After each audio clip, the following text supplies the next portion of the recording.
Salut YouTube, on se retrouve aujourd'hui pour une nouvelle vidéo qui va être la pile à lire du mois de mars. Et oui, déjà on envisage la lecture du mois de mars, ça va très vite, le temps passe super vite. Et comme plusieurs années, le mois de mars va être dédié de mon côté au challenge proposé par Flow & Books, le challenge Mars au féminin.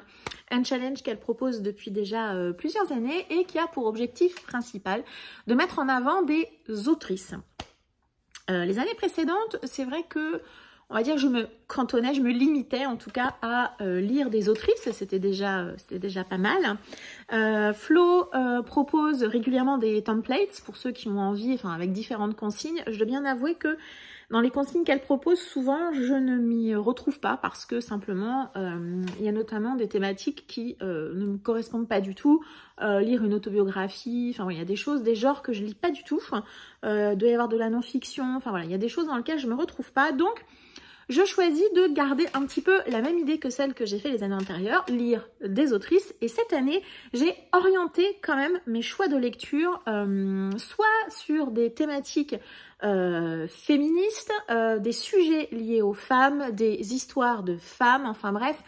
Il n'y a ici que des romans qui sont vraiment liés de près ou de loin aux causes féminines, aux causes féministes. Vous allez vite comprendre l'idée générale de cette pile à lire. Donc certes, ce sont des romans qui sont tous écrits par des femmes et qui, en plus, mettent en avant des thématiques, des sujets directement féministes ou en tout cas qui traite de sujets qui concernent majoritairement les femmes, voilà.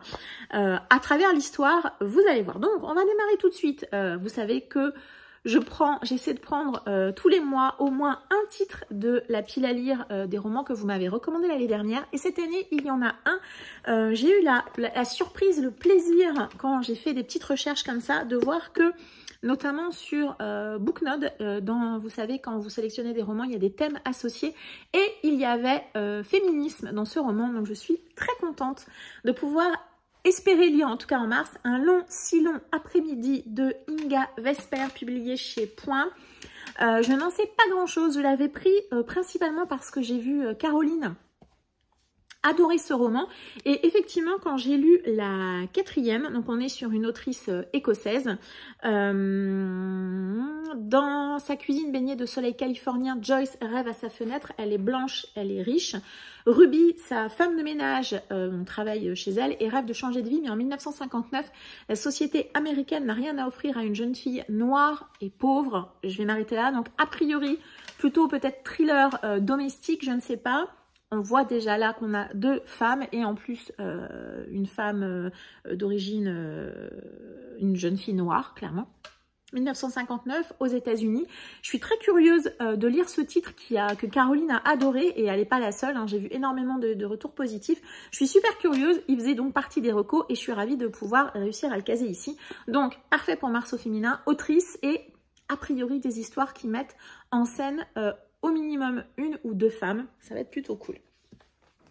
Un roman qui combine deux choses, vous me l'avez recommandé, et en plus c'est un titre asiatique. Alors celui-ci, je vais pas vous mentir, je ne sais pas si je le lirai même s'il est assez court. C'est plutôt un titre, un grand classique de la littérature japonaise, Les Dames de Kimoto, de Sawako Ariyoshi, ici publié chez Folio. Ici, on va suivre trois femmes de trois générations différentes qui vont donc nous parler de la condition féminine au Japon depuis la fin du 19e siècle, sujet éminemment important. On est aussi sur une autrice. Voilà, j'en sais pas beaucoup plus, vous me l'avez recommandé et voilà, on est clairement ici sur la condition féminine au Japon. Ça rentre, je pense, très bien dans Mars au féminin. Je pense que vous commencez à voir un peu hein, l'orientation de mes lectures. J'ai également pris un titre, cette fois-ci on va plutôt partir en Chine avec Sinran et Baguette chinoise. Donc moi c'est publié chez Piquet et ici on va revenir sur la politique de l'enfant unique en Chine. Et on va être face à un couple, je crois, qui va avoir 3 filles. Et ils vont les appeler 3, 5 et 6. Donc voilà, je pense qu'on va plonger dans, dans la Chine qui n'aimait pas beaucoup avoir autre chose que des garçons pour prolonger la lignée. En plus là, 3 filles. J'allais dire c'est pas de bol.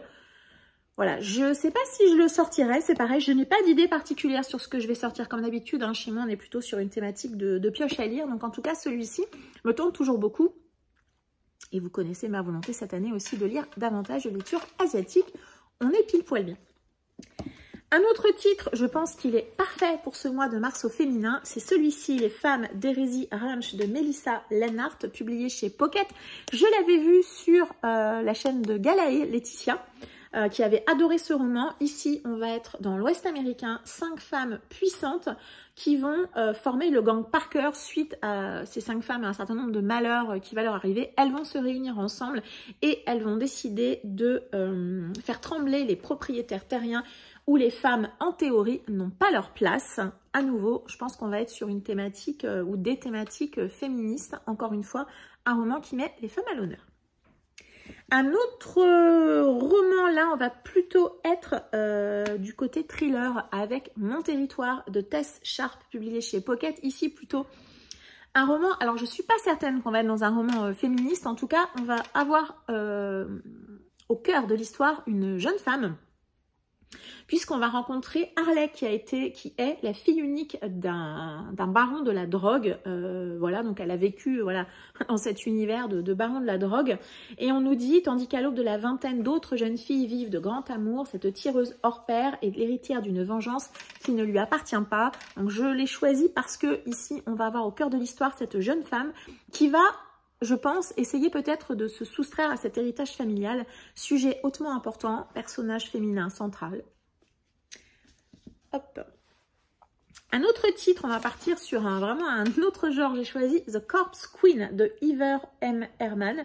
C'est publié chez Phibbs, donc c'est Castlemore Phibbs, donc on est chez Brajlon, avec un titre qui a une couve extrêmement intéressante. Voilà, j'aime beaucoup cette couverture. C'est un titre qu'on a, je trouve, pas beaucoup vu passer. Alors je pense qu'il est peut-être plus adapté pour une lecture automnale, mais c'est pas grave, ça me tente quand même pas mal. Ici, on va faire la rencontre d'une jeune femme qui s'appelle Molly. Molly, elle est orpheline. Elle va rencontrer une tante qu'elle ne connaissait pas du tout et elle va se retrouver richissime puisque cette tante est également très riche. Sauf que sa tante, elle est devenue riche en vendant des corps de personnes décédées à des étudiants en médecine pour que ceux-ci puissent bien pouvoir travailler. Et du coup, elle va se retrouver à prendre également des cours d'anatomie auprès d'un chirurgien, d'un docteur. Et on nous dit, à cette époque, aucune femme n'est censée étudier pour devenir chirurgienne. Je trouvais ça intéressant. Donc là, on est à nouveau avec un personnage féminin central dans une situation compliquée et dans une époque dans laquelle les femmes, en gros, en dehors d'être femmes au foyer, n'avaient pas beaucoup d'autres perspectives. Donc là, a priori, elle a envie de devenir chirurgienne, elle a envie de progresser dans la société tout en restant jeune femme. Je pense que pour Mars au féminin, on était à nouveau sur une thématique plutôt cool. Un roman, j'ai envie de le lire, mais en même temps, il me fait peur. Il me fait peur pour sa thématique, il me fait peur parce qu'il y a quelqu'un que j'apprécie beaucoup qui adore ce roman, qui adore cette autrice. J'ai très peur, mais j'aimerais quand même lire La deuxième femme de Louise May. C'est publié chez Pocket. Je ne lirai pas la quatrième. C'est un roman, soit vous en avez entendu parler. Je pense que je connais la thématique centrale de ce roman, mais... Enfin, je pense envisager la thématique centrale de ce roman. Je suis curieuse de le découvrir parce que j'en ai entendu tellement de retours positifs. Louise May, je pense que pour un mois de mars au féminin, c'est parfait. C'est l'autrice indispensable. Je n'ai jamais lu l'autrice. Ici, on nous dit une plongée dans le mécanisme de l'emprise vertigineux. Voilà, je pense que cette thématique de l'emprise, elle est parfaite pour lire sur ce mois de mars qui met à l'honneur les femmes et tout ce qui peut malheureusement leur arriver, notamment dans ces relations d'emprise qui sont existantes. C'est un roman assez court, 345 pages. Je crois qu'on est du point de vue interne d'un seul personnage, si je ne me trompe pas. J'ai jamais lu Louise May. Comme je disais, c'est un titre qui me fait peur de par la thématique, parce que c'est pas forcément une thématique vers laquelle j'ai forcément envie d'aller, mais je suis curieuse malgré tout de découvrir ce roman. De par sa popularité, c'est un roman que j'ai quand même vu beaucoup tourner, même si j'ai quand même essayé de fuir au maximum les avis, en tout cas les avis trop détaillés. Et puis c'est un roman, je crois que c'est le roman préféré de Dorian, en tout cas pour cette autrice, j'en suis certaine. Donc est-ce que j'aurai le courage de le sortir? Je ne sais pas. mais je pense que ça serait bien, notamment pendant ce mois-ci, je sorte un petit peu de ma zone de confort en allant chercher un titre qui, très probablement, risque de me bousculer un petit peu, de me secouer. J'allais dire, pourquoi lire si parfois ce n'est pas aussi pour aller alors pas se faire du mal, mais en tout cas, aller se bousculer un petit peu. Bref, je suis très curieuse de ce titre et voilà, on verra. Peut-être que je le sortirai. Je ne vais rien promettre, je ne sais pas. Un autre titre qu'on a vu vraiment beaucoup tourner, là j'ai vu des gens qui ont adoré, des gens qui ont détesté, donc je suis curieuse de me faire mon propre avis, c'est Les Sorcières de Pendle de Stacey Halls, publié chez Pocket. Être une femme est le plus grand risque qui soit, puisque ici on va donc être en 1617 dans une ville anglaise, Lancashire, je pense que c'est en Angleterre. On va rencontrer une jeune châtelaine, jeune femme qui a malheureusement déjà subi 3 fausses couches. Elle veut absolument mener à terme sa 4e grossesse. Elle va rencontrer Alice Gray, une jeune femme qui connaît les plantes apparemment très bien. Mais quand s'ouvre un immense procès pour sorcellerie, tous les regards se tournent vers Alice, accusée comme tant d'autres femmes, érudites, solitaires ou gênantes. Est-ce que j'ai besoin de vous dire pourquoi j'ai choisi ce titre pour Mars au féminin? Je ne pense pas. On va revenir sur une thématique extrêmement classique de toutes ces femmes qui ont été accusées de sorcellerie simplement parce qu'elles étaient différentes, parce qu'elles connaissaient les plantes, parce qu'elles refusaient de se conformer à la norme. Je pense que là, on est sur une thématique parfaite pour ce mois-ci. Et celui-ci, je compte bien le lire, voilà, parce que je suis très curieuse et voilà, et j'adore, enfin voilà, je suis assez fan des couves. Et alors, je ne m'étais pas rendu compte, je viens de le voir, je suis quand même, j'allais dire un petit peu un boulet quand même. On distingue sur la couverture une corde de pendu du coup. Et je trouve cette couverture encore plus jolie, voilà. Parce que je ne pouvais pas ne pas mettre de littérature de l'imaginaire. Là, on est quand même beaucoup sur du thriller, du contemporain, choses comme ça, de l'historique. J'ai choisi un roman d'anticipation qui s'intitule Les Heures Rouges de Lenny Zoumas. C'est publié chez 10-18, c'est également une autrice. Et ici, on va se projeter dans une Amérique futuriste dans laquelle l'avortement est interdit, l'adoption est interdite, enfin, et la PMA également. Et on va se retrouver à Salem, où 5 femmes voient leur destin se lier à l'aube de cette nouvelle ère. Donc, on va donc suivre 5 femmes dans leur combat, voilà, dans cette nouvelle société. Voilà, dans ce roman âpre et lumineux, Lenny Zoumas dit l'espoir et la force de chacune pour s'affranchir de sa condition. Donc là, voilà, on est vraiment sur un titre peut-être un peu dystopique, mais voilà, qui est quand même assez connu, je pense, plutôt un classique, on va dire. Je sais pas quand est-ce qu'il a été. 2018, c'est ça. 2018, Les Heures Rouges est le premier roman de l'autrice traduit à l'étranger. Voilà, on verra. Ça m'intrigue comme beaucoup, titre classique qui est souvent recommandé. En tout cas, moi, je l'ai vu souvent recommandé dans les gens plutôt sur les titres féministes. Nous verrons bien. Et le dernier titre que j'ai choisi, également plutôt histoire de femmes, mais forcément, dans les histoires de femmes, on va toujours un petit peu tirer quand même vers le féministe et la défense des droits des femmes, hautement indispensable. J'ai choisi L'aile des Vierges de Laurence Perrin, publié chez Pocket. Il y a beaucoup de poches et pas mal de Pocket, hein, c'était pas du tout volontaire.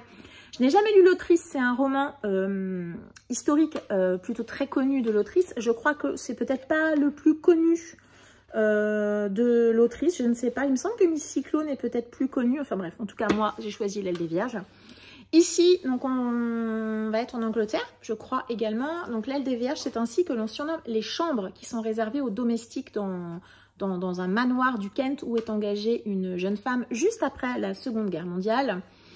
Cette jeune femme cultivée et émancipée n'a d'autre choix que d'intégrer la petite armée d'intendants semblant vivre au siècle précédent. Elle aspire pourtant à un autre destin et elle n'est pas la seule au sein de Shepherd House. Voilà. Histoire de femme, priori on va à nouveau, comme vous l'avez compris, vous avez compris un peu les vibes et les idées générales que j'ai souhaité donner autour de cette palle. Une histoire de femme qui va mettre en valeur les difficultés de ces jeunes femmes de cette époque, hein, juste après la Seconde Guerre mondiale. Et bien voilà, d'avancer dans la société et puis de gagner davantage de droits et puis également d'avoir la possibilité aussi de faire ce qu'elles avaient envie de faire sans forcément avoir à se conformer aux volontés d'une société dirigée clairement par des hommes. Donc, L'aile des Vierges de Laurence Perrin. voilà, je ne sais pas trop. J'ai vraiment beaucoup de romans de cette pile à lire qui me font super envie. J'aimerais vraiment avoir le courage, parce que je parle vraiment de courage de lire La deuxième femme de Louise May. Je ne sais pas. Je verrai bien, je ne vais pas faire de promesses, mais il y a vraiment énormément de titres qui me tentent beaucoup dans cette pile à lire. Vous avez compris les vibes que j'ai voulu donner autour de cette pile à lire de mars. Certes, des romans écrits par des femmes, mais pas que, des romans qui mettent aussi en avant des histoires de femmes, des problèmes de femmes, des sujets importants pour les droits des femmes. Il n'y a que 10 titres dans cette pile à lire, j'ai été extrêmement raisonnable, j'ai fait un énorme tri parce que la pile à lire initiale était composée de 24 titres. J'ai beaucoup retiré de choses, donc voilà, j'espère pouvoir en lire un maximum. Comme d'hab, n'hésitez pas à m'indiquer en commentaire si certains des titres que vous avez lus, si vous les avez aimés, et si vous en avez certains dans votre pile à lire et que vous avez envie de réaliser une lecture commune, eh bien contactez-moi en MP sur Instagram, je me ferai un plaisir de lire certains de ces titres avec vous. N'hésitez pas, voilà. C'est terminé pour cette pile à lire du mois de mars. Je vous remercie de m'avoir suivi jusqu'ici. Comme d'habitude, merci à ceux qui pensent à mettre un commentaire, un pouce vers le haut. Ou pour ceux qui n'ont pas forcément envie de mettre un commentaire, de mettre juste un petit dessin. Vraiment, merci beaucoup à ceux qui pensent à le faire. Je vous embrasse, je vous dis à très bientôt et je vous souhaite une très agréable journée. À bientôt.